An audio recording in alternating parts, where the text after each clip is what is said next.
August 1943, occupied France. A strange silence falls over a remote Luftwaffe airfield. A captured enemy aircraft has just been forced down. It sits on the tarmac, surrounded by German pilots and mechanics. At first, they start laughing. The plane is the American P-47 Thunderbolt. To the German eyes, accustomed to the sleek, slender Messerschmitts, this thing is a joke. It is fat. It is huge. It weighs 8 tons, twice as much as a German fighter. The fuselage is so thick the pilots call it the flying milk bottle. They mock it. They call it a clumsy beast. They wonder how it even gets off the ground. But one man isn't laughing. Oberleutnant Werner Schulz is the chief technical officer. He is not a pilot. He is an engineer. He doesn't care about how the plane looks. He cares about the math. He walks up to the massive machine. He orders his mechanics to open the cowling. And when the metal panels are peeled back, the laughter on the airfield dies. Schulz stares into the heart of the American war machine. And in that moment, he doesn't see an engine. He sees a prophecy.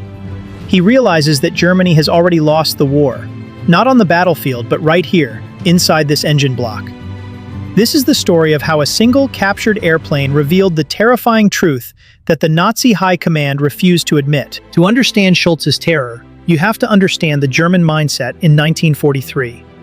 Germany was fighting a war of scarcity. Every ounce of aluminum, every gram of copper, every drop of oil was precious. German engineering was brilliant, but it was starvation engineering. They built delicate, high-performance machines that were stressed to the limit because they had to do more with less. Schulz expected the American plane to be the same. He expected to see shortcuts. He expected to see inferior materials. Instead, he saw the Pratt & Whitney R2800 Double Wasp. It was a monster. 18 cylinders, 2,000 horsepower. But it wasn't the size that scared him. It was the waste. Schulz ran his gloved hand over the engine block. The alloys were high grade. The machining was perfect. There were no tool marks, no rough edges. In Germany, a finish this perfect was reserved for a prototype, hand-built by master craftsmen. But this P-47 wasn't a prototype. The serial number indicated it was a mass production model, one of thousands. The Americans were building disposable war machines with the precision of a Swiss watch. Schulz turned to his assistant. "Look at the cylinders," he whispered. In a German engine, to save weight and complexity, the cylinders were often integrated into a single block. If one cracked, the engine was scrap. The American engine? Every cylinder was individually removable. If one broke, you just bolted on a new one. It was a design that screamed, "We have so many spare parts, we don't care." But the real shock was waiting underneath the fuselage. Schulz crawled under the belly of the beast. He was looking for the supercharger. German fighters struggled at high altitudes. The air was too thin. To fix this, you needed a turbo-supercharger, a device that uses exhaust gas to spin a turbine and force air into the engine. German engineers knew how to build them in theory, but in practice, it was a nightmare. The heat was too intense. You needed rare, expensive alloys like nickel and chromium to build a turbine that wouldn't melt. Germany didn't have those metals. Schulz looked up into the gut of the P-47, and his blood ran cold. There it was, a complex, massive, intricate system of ducting that ran from the engine all the way to the back of the plane and back again. It was huge. It was heavy. It took up half the fuselage, and it was made of high-grade, heat-resistant alloys that Germany could only dream of. Schulz did the math in his head. This turbo-supercharger allowed the P-47 to maintain full 2,000 horsepower at 30,000 feet. While the German Bf-109s were gasping for air in the stratosphere, this flying milk bottle would be cruising above them, untouched, fully powered. Schulz realized the Americans had solved the metallurgy problem simply by throwing money at it. They didn't need to be clever. They just used the best materials on Earth, in massive quantities, for a single fighter plane. Schulz climbed out from under the plane. He looked at the wings. He saw the gun ports. German fighters usually carried 2 or 3 guns. a mix of machine guns and maybe one cannon. You had to aim carefully. You had limited ammo. You had to be a sniper. The P-47 had 8.50 caliber machine guns, 4 in each wing. Schulz opened the ammo bays. They were huge.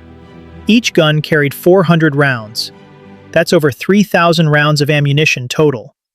A German pilot had enough ammo for maybe 5 seconds of firing time. The American pilot could hold the trigger down for 30 seconds.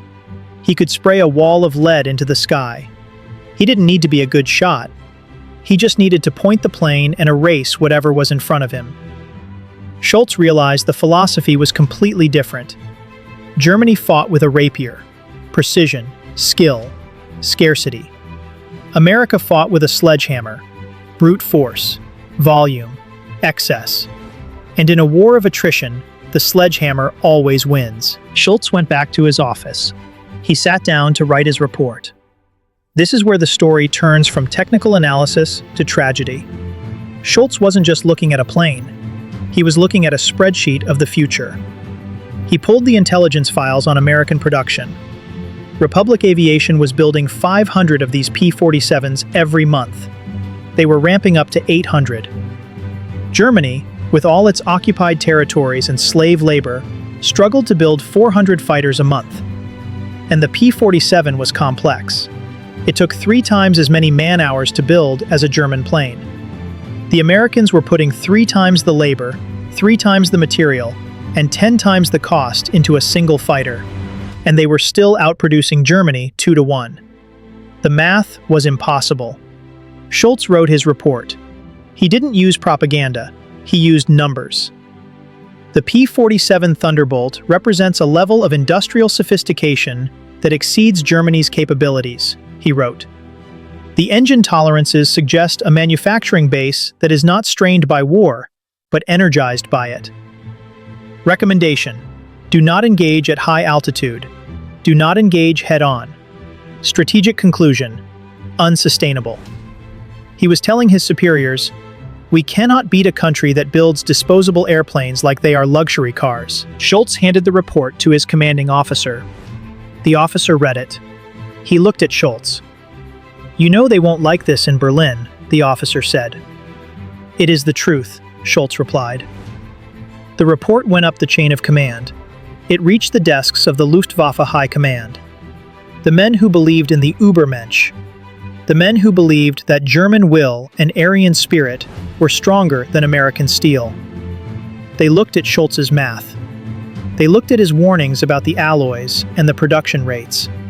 And they did what failing empires always do. They ignored it. One staff officer scribbled a note on the file. "This engineer has been demoralized by enemy equipment. The P-47 is crude. It is heavy. It is inferior." They filed the report away. No action required. Schulz went back to his work, but he was a changed man. He watched as the months went by. He watched the skies over Germany turn black with American bombers. He saw the P-47s escorting them. He saw the German jets, the wonder weapons, fail because they ran out of fuel, or parts, or pilots. He saw the flying milk bottles sweep the Luftwaffe from the sky, just as his math said they would. After the war, American intelligence officers found Schulz. They found his report in the captured files. They were stunned. "Did you really figure it out?" an American officer asked him. "Did you really know it was over in 1943, just by looking at an engine?" Schulz nodded. "I am an engineer," he said. "I believe in numbers." Germany was fighting a war of ideology. America was fighting a war of logistics.